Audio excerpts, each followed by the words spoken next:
Every fall, something magical happens. Green trees burst into brilliant shades of red, orange, and gold.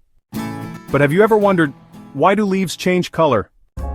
During spring and summer, leaves look green because of a pigment called chlorophyll. It's what plants use to make food from sunlight, a process called photosynthesis.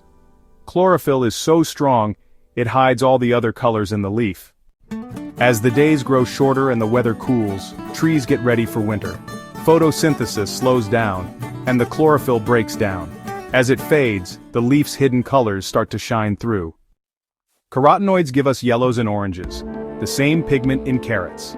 Anthocyanins create reds and purples, depending on how acidic the leaf is. Each leaf becomes a tiny chemical artist, painting itself with whatever pigments remain.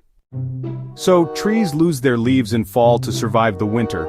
No leaves means no water loss. It's actually nature's way of conserving energy, sort of like going into power-saving mode. And those beautiful colors? Well, that's just a side effect of trees shutting down for the season.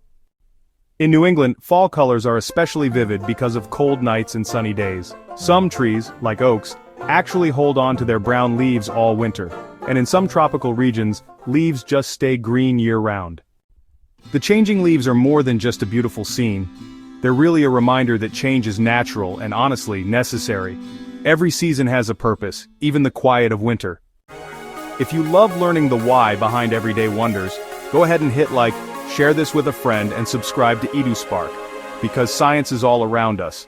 And yeah, it's awesome.